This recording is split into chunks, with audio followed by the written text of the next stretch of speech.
समय का पहिया ऐसा होता है कि जब ये घूमता है तो अच्छे अच्छों को मुसीबत में डाल देता है। और मैंने कल भी कहा था कि अतीत कभी किसी का पीछा नहीं छोड़ता। जो भी आपने जीवन में किया है वो आपको निश्चित तौर पर भुगतना पड़ेगा। आज राजस्थान विधानसभा के 200 में से 2 विधायक जेल के अंदर बंद हैं। एक रिश्वत मामले में बंद हैं, तो दूसरे आज से 20 वर्ष पहले एक एसडीएम की कनपट्टी पर गन तानने के मामले में जेल के अंदर बंद है।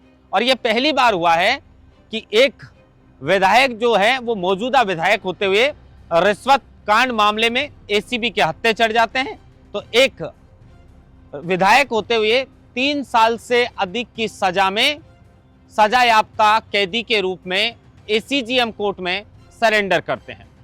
ये वसुंधरा के करीबी माने जाते हैं। बीजेपी के अंता से विधायक कंवरलाल मीणा, जो पहले मनोहर थाना से भी विधायक रह चुके हैं।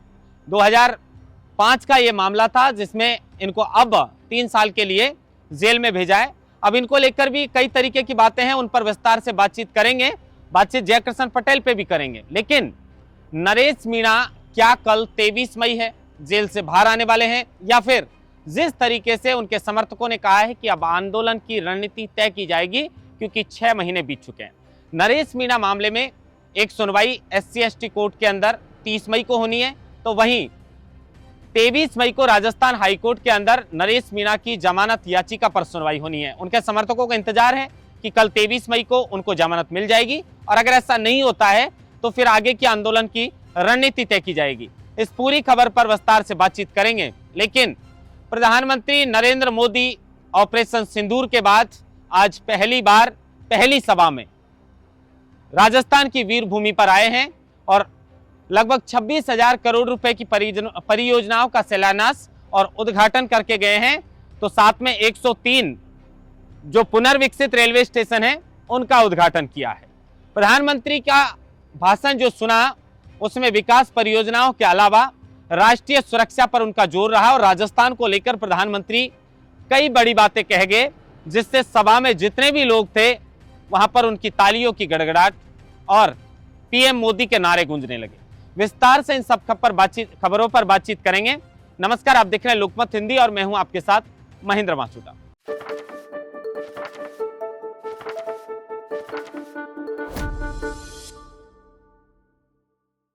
सबसे पहली खबर यह थी कि जो 2 विधायक जेल के अंदर बंद हैं, ये दोनों ही विधायक आदिवासी हैं। ये राजस्थान विधानसभा के इतिहास में पहली बार हुआ है जब दोनों मौजूदा विधायक, एक का मौजूदा विधायक होते हुए रिश्वत कांड मामले में जेल में हैं, तो एक का मौजूदा विधायक होते हुए 20 साल पुराने मामले में जेल में पहुंचे हैं।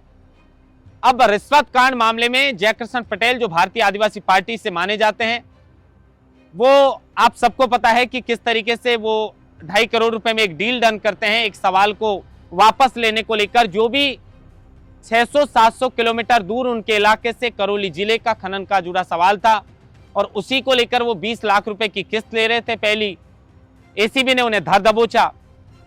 कितनी किरकिरी हुई है उनकी पार्टी की भी और खुद की भी, और कहीं ना कहीं एक मौजूदा विधायक जो पहली बार जेल के अंदर गए। लेकिन उनके अलावा इस वक्त जो कांग्रेस हमलावर है, कांग्रेस बीजेपी को निशाने पर ली हुई है। विधानसभा अध्यक्ष से मिलने के लिए बार बार जो है वो नेता प्रतिपक्ष टीकाराम जूली जाते हैं, और कांग्रेस एक तरीके से लगातार दबाव बना रही है। दबाव इस बात का कि अगर जनप्रतिनिधि अधिनियम की हम बात करें तो किसी भी विधायक को, किसी भी जनप्रतिनिधि को अगर 2 वर्ष या 2 वर्ष से अधिक सजा होती है तो उसकी सदस्यता रद्द की जा सकती है। लेकिन जो कंवरलाल मीणा हैं, पहले ये मनोहर थाना से विधायक रह चुके हैं, वसुंधरा सिंधिया के करीबी माने जाते हैं। फिलहाल ये अंता से बीजेपी के विधायक हैं। अब ये जो विधायक साहब हैं, इन्होंने कोर्ट में सरेंडर किया है, इन्हें जेल भेज दिया है, लेकिन इनको 3 साल से ज्यादा की सजा हुई है। और 3 साल से ज्यादा की सजा होने के बावजूद भी जो विधानसभा के अध्यक्ष हैं वासुदेव देवनानी, उनकी ओर से इनकी सदस्यता को रद्द नहीं की गई।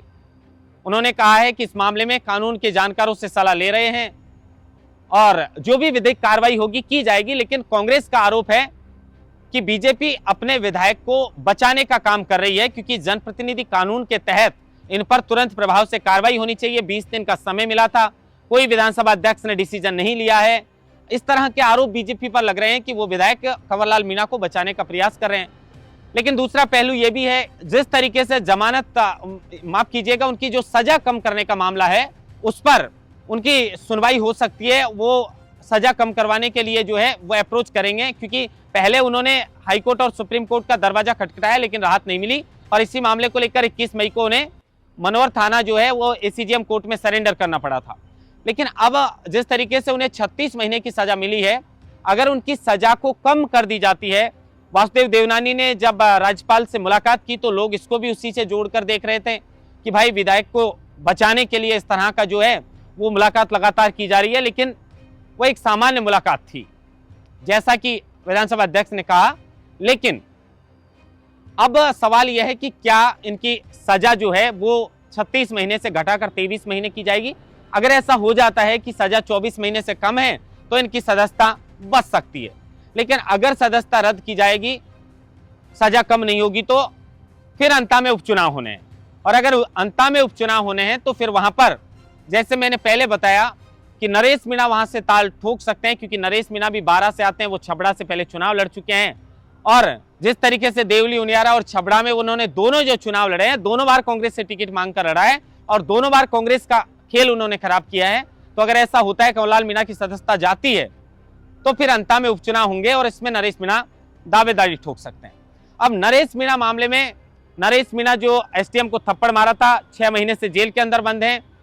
कल हाईकोर्ट के अंदर 23 मई को सुनवाई होनी है, और जब उन्हें कोर्ट में पेशी के लिए लाया गया था SC ST कोर्ट टोंक के अंदर, तब उन्होंने बड़ा आरोप लगाया था कि सिस्टम पूरी तरह भ्रष्ट है।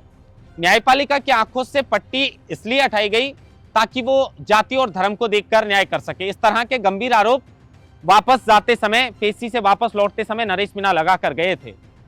नरेश मीणा मामले में समर्थकों ने कहा है कि काफी समय हो गया इंतजार करते करते, लेकिन अभी तक जमानत मिली है। छोटा सा मारपीट का मामला था, उससे संगीन धाराओं में पुलिस के द्वारा दर्ज किया गया और नरेश मीणा को उनके मुताबिक फंसा दिया गया। अब 23 मई को जमानत याचिका पर कल उनकी सुनवाई है, क्या उन्हें जमानत मिलती है, और ऐसा नहीं होता है तो फिर उनके समर्थकों ने कहा है कि आगे आंदोलन की रणनीति तय की जाएगी।